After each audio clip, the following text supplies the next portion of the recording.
Hey everyone, and welcome to AMC Movie Talk. Movie Talk for movie fans. I'm Crystal Kennedy, and this is the show where we're going to bring you the day's biggest movie news, and of course, we're going to give you insight into what it all means. Joining me, as always, is AMC Movie News Senior Editor, Mr. John Campia. Greetings and salutations, everybody. I went to go see, me and John Schnepp went to go see Iron Man 3. Woo-hoo! It was my third time seeing it last night.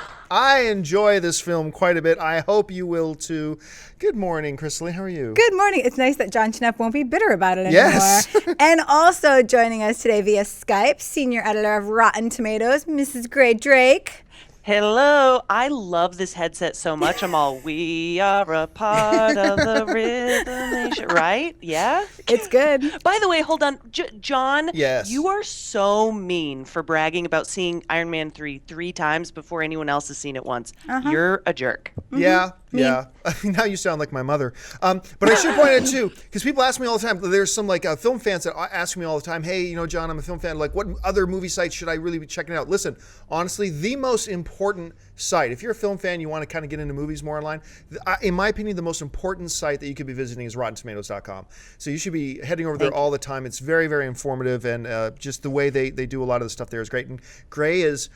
Just made it all that much better since becoming senior editor over there. So make sure you go check it out.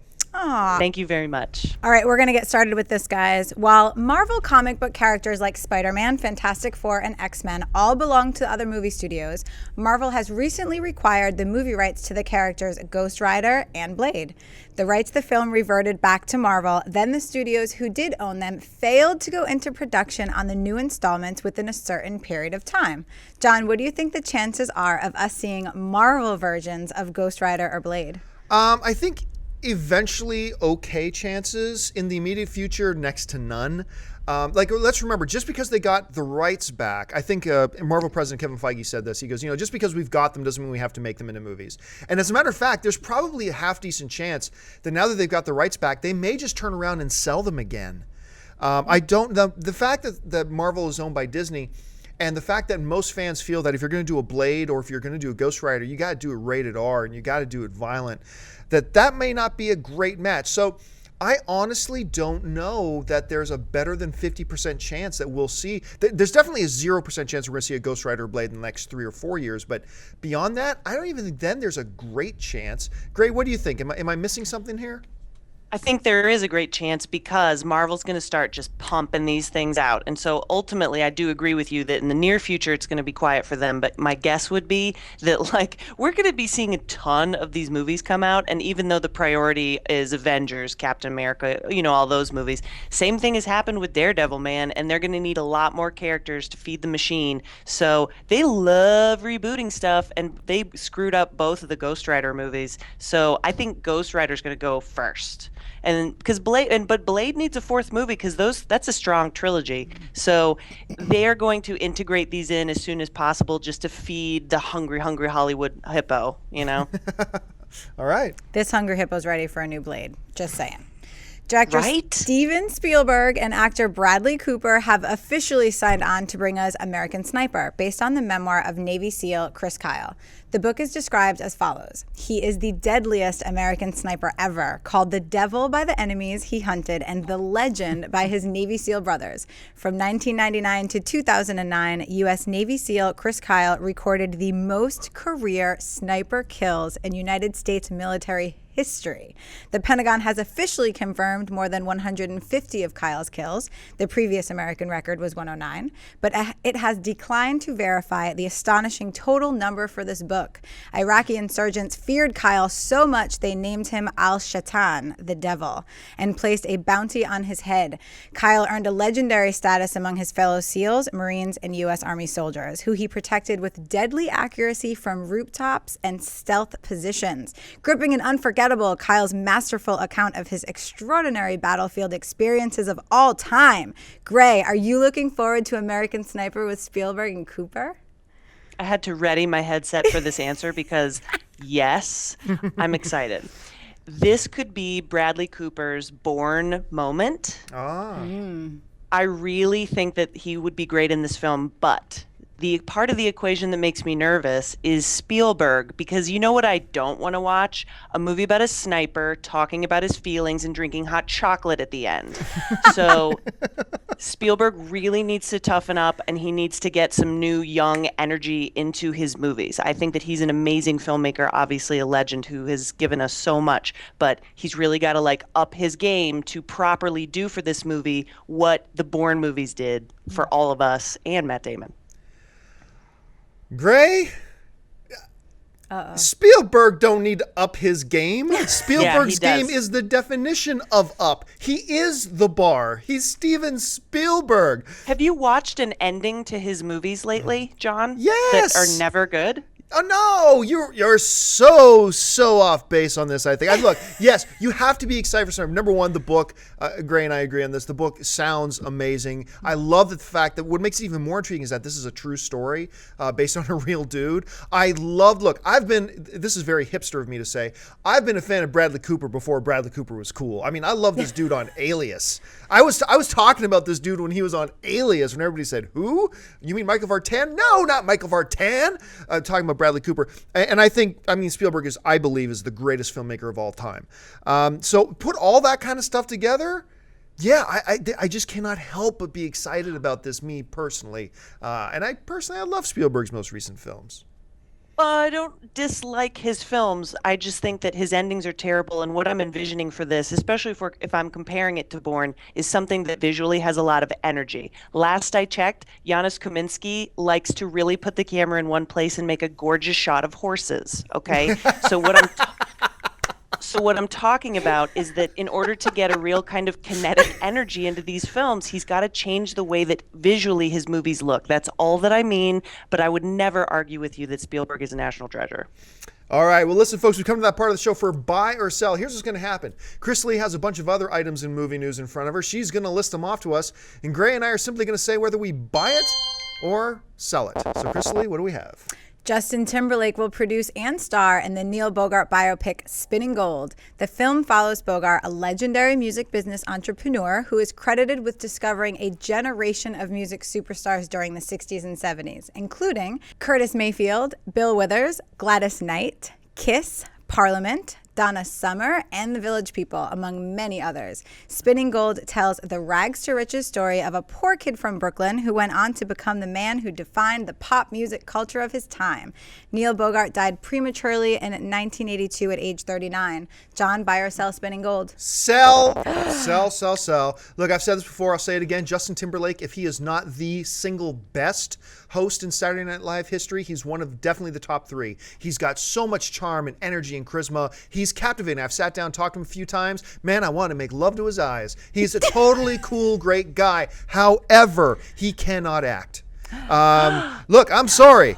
Trouble with the Curve, In Time, Friends with Benefits, The Love Guru, Edison. I can go on and on. Like, even in The Social Network, he was a one-note dude. I mean, he has no range. Some people like to throw at me Alpha Dog, which I thought was a really good movie, but I didn't think he was good in it. And even if he was, and he wasn't, but even if he was, well, there's one out of about 8.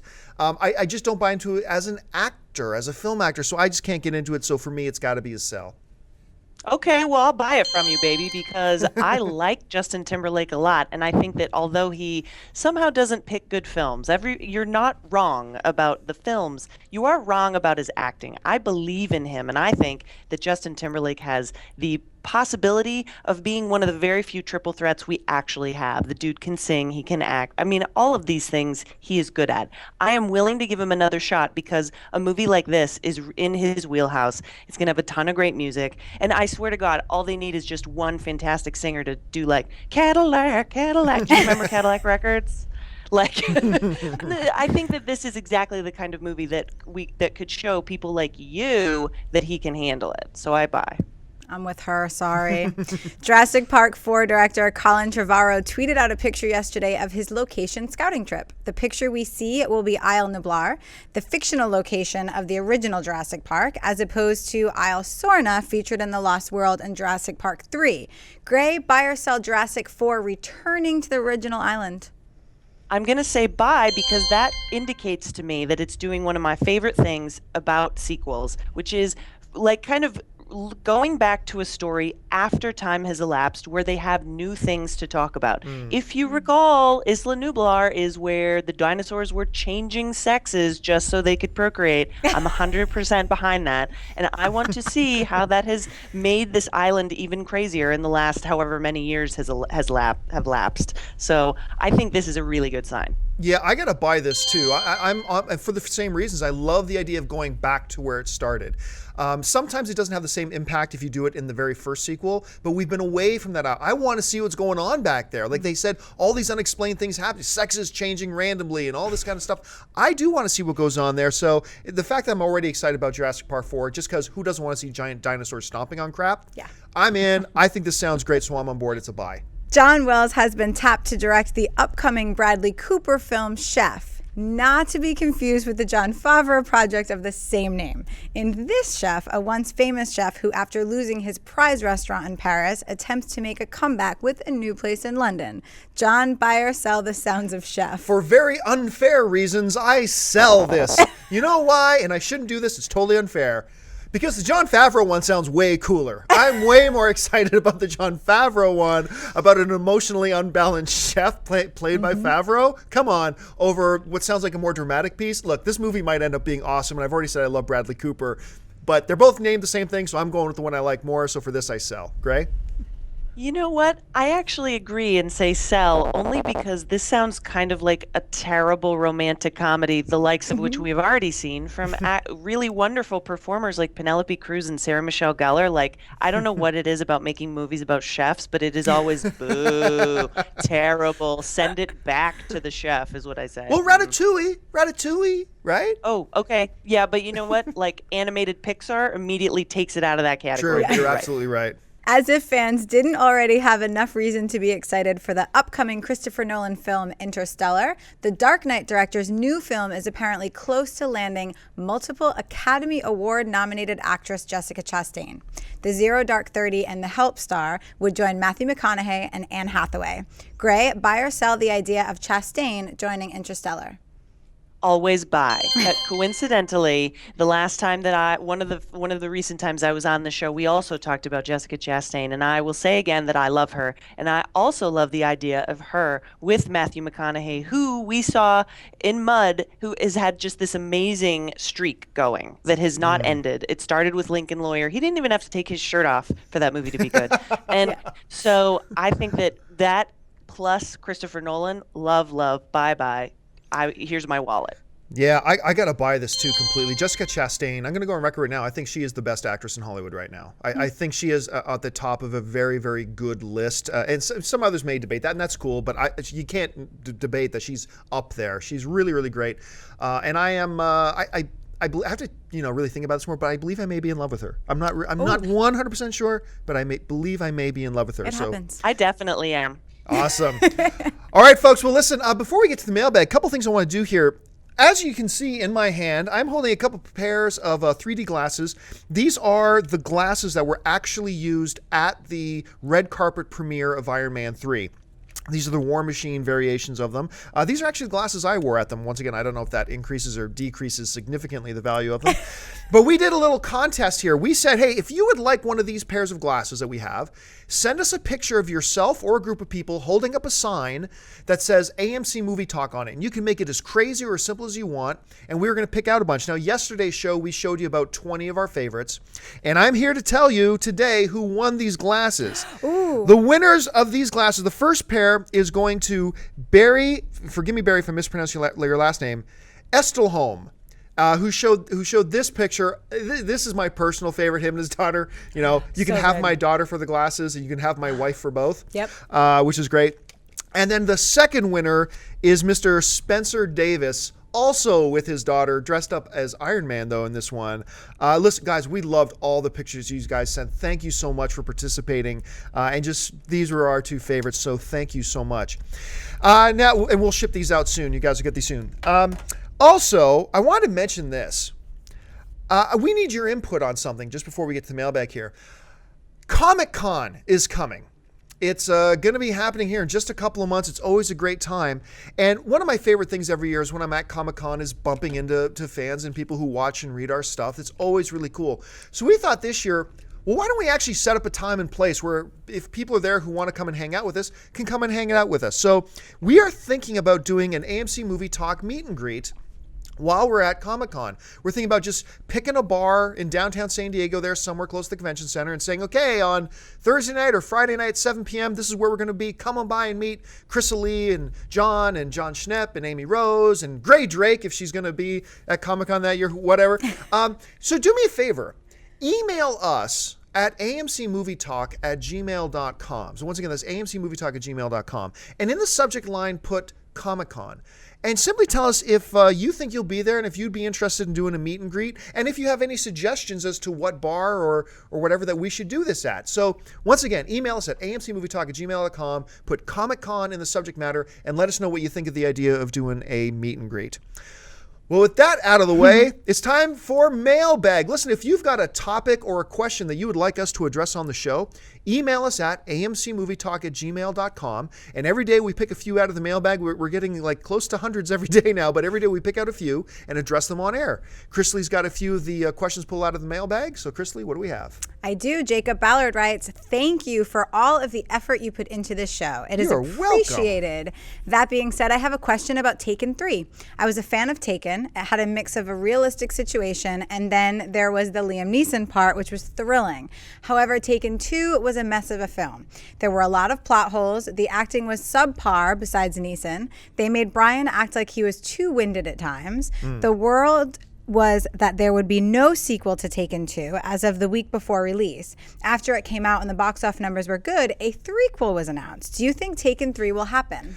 Taken 3 is going to happen. They've already kind of got the wheels in motion on that. They haven't started shooting or anything yet, but that it is coming. And you know what? You're right in that Taken 2, at least to me, was definitely a big step down from the first Taken. But it's a weird film. Gray, I don't know if you noticed this too. To me, it was a really weird film in the way that it didn't feel like a sequel. It just felt like the second half of the first movie. It felt like I was watching the movie, then pressed pause to go to the bathroom for 2.5 years, then came back and hit play.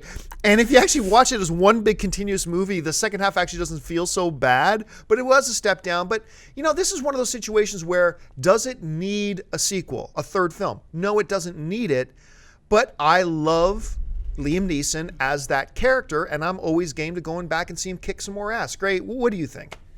I'm game to see him kick some more ass. And by the way, if you're in the bathroom for 2.5 years, y'all need to take some fiber, okay? But, the problem with Taken 2 was that it was completely ridiculous, and it wasn't grounded in any kind of reality, which is what made the tiny bit of reality in the first one so important. You know, it just didn't. Taken 2 didn't work. So they're making 3. I don't doubt that for a second, but unfortunately, I think it's going to reach new heights of ridiculous. Like, honey, your hamster is going to be taken. Like, it's going to be completely off the wall. And so I think that I'll appreciate it on a different level than the first film. I'm really sad about it. I want them to have a great script, because it was such a paper thin concept to start with. It was, yeah. I loved the first, and I'll take a third. Jared S. writes, I love the show. Thank you for giving me something so awesome to look forward to watching every day after my classes. I had a question relating to a topic that I'm not sure I've seen addressed on the show yet. But what do you think of the possibility of there being a Doctor Who movie sometime in the future? The show has been around for so long, and its fan base has grown significantly since it began, that it seems they could make a movie around it now. Is it possible, or am I off in my thinking? Let me know your thoughts and keep up the great work. What do you think, I've Greg? got an answer to this. It is already happening in November in 3D. Ooh. And it's already a huge deal. I mean, the thing I love about Doctor Who is that there's just so much material, because it's such a fantastic idea that endures through the ages through new actors, that there's just a ton of stuff for them to do. So that, yes, a movie is happening. It's happening 2013. It's already in the works. So the British beat you to it, buddy. This is a very unique situation. It's one of those things where it's not that popular of a TV show in the sense that it wouldn't crack the top 15 in TV ratings, for instance, today. But it's popular. But Gray pointed out the most important part. This has endured decades.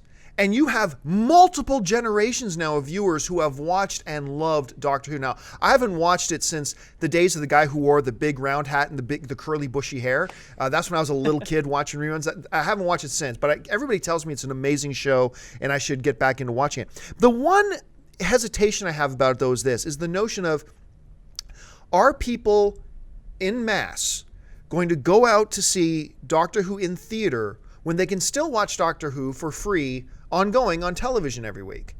I know they tried it with X-Files to very mixed results. But I'm curious. I'm not saying I'm being a big negative Nelly on this. I'm just saying it's curious because there's the potential there that people go, well, why would I go pay $12 to go see this in the theater? It's on TV on Wednesday, so whatever. But it'll be curious. Gray, do you have a thought on that? Like, how do you think that thing's going to swing? Well, I think in America, a movie on the screen wouldn't really work out very well. But what I was talking about is happening, I know, in Britain. Right. And that's where it's going to be ginormous. And so even though it seems like there's a gigantic following, getting a movie in the theaters that movie in the theaters of America is going to be tricky because we're still not quite caught up in numbers. So ultimately, John, I'd say you're right as far as a U.S. movie release on the screens. Right. So it'll probably be direct-to-video here. Jay Carter writes, "Hey guys, great show. I just wanted to know if you have heard anything on the status of Jeepers Creepers 3. The first two were great in my opinion, and I would love to see a third film that would maybe go a little deeper into the origins of the Creeper. What do you guys think?" I loved the first Jeepers Creepers. I thought that movie was legit terrifying. Really, honestly, I think that one, and the Creeper, the mythology they set up behind him and all that kind of stuff, I thought was so well done. It's the movie where I really became a big fan of Justin Long, actually, and I still am. I'm a big fan of Justin Long. I think it's great. The second one, not so much. I didn't hate it the way some people talk about how much they hate it, but it just didn't do it for me. As a matter of fact, they're not making a Jeepers Creepers 3. They have made a Jeepers Creepers 3. It's done. It's finished. It's called Jeepers Creepers 3 Cathedral, and it's got the big sister from the first one back, the girl who survives when Justin Long dies. Spoiler. And I believe like the father-son duo from the second Jeepers Creepers, and now it's like 20 years later, and they're going to hunt whatever. It hasn't been able to land a distributor. So I believe Jeepers Creepers 3 is going to be a direct-to-home video thing. When you think of Jeepers Creepers, Gray, what type of tingly feelings does it give you? Did you like the series? Do you not? What do you think about it? I love Justin Long as a skin suit. Love it. That could be taken so many ways. Yes. I thought I'm with you 100% on everything you just said. So I'll be watching it when it's on DVD because I think they're fun. And by the school bus thing with the sharp thingy that he throws at the tires, I think of that every time I'm on the damn highway now, so thanks. Jason Gomez writes, "Hey guys, I love your show. I'm a huge fan and I'm also a huge DC fan. I know that DC is having trouble with organizing their stuff and whether they're making a Justice League movie if Man of Steel does great at the box office, and that Zack Snyder might direct the movie, but I want to know if Justice League does come out to big screen and Zack Snyder does direct the movie, what do you think he will do with Green Lantern? Will he reboot the character or will he continue the character as it is now?"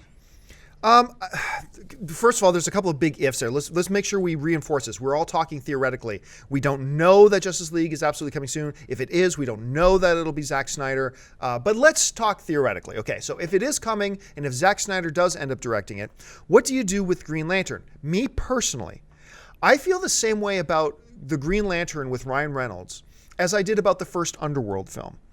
I didn't really love the first Underworld film. I think I basically liked it, but not by much. By a very thin margin, I'd say I liked it. But the thing is, there was so much potential in that movie that I was excited about an Underworld 2 because I thought, hey, if you can harness this potential in a better way than you did in the first one, this could be something really, really special. I think Ryan Reynolds was a great choice to play Hal Jordan. I don't think any of the problems with the first Green Lantern movie had anything to do with Ryan Reynolds. It was a bad script. It was a bad story. It was badly executed. Lots of different things. But Reynolds was great. So I would personally hope that they would not reboot, that they would continue on with this Green Lantern, that they would use Ryan Reynolds. And I think they would. I honestly think they would. Gray, first of all, do you think they should use the same Green Lantern to reboot And what do you think they will do? We're 100% in agreement on where Green Lantern went right. Right. Ryan Reynolds was a great choice. He was perfect. The only problem that I had with the script was that it was so unimaginative for a character that's 100% imagination. Oh, great point.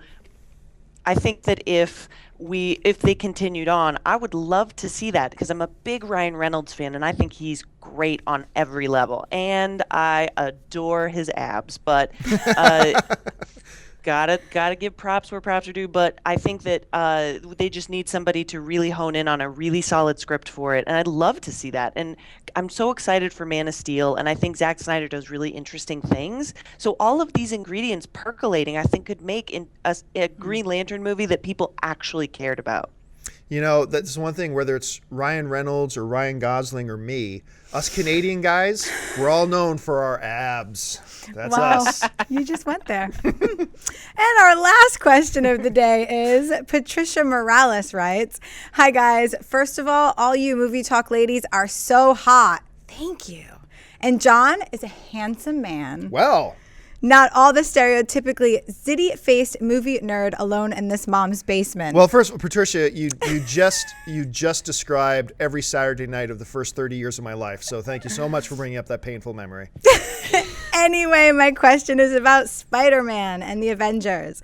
I know you've explained why we can't and won't see them together on the big screen, but if they could do a movie together, do you think it would be the biggest box office movie of all time? Love the show. Thank you so much, Patricia. Okay, look, I get this kind of a question all the time, and actually in debates with people all the time, like saying, well, you know, Marvel and Sony should just make a deal so Spider-Man can be in Avengers, because just think of all the money they'll make.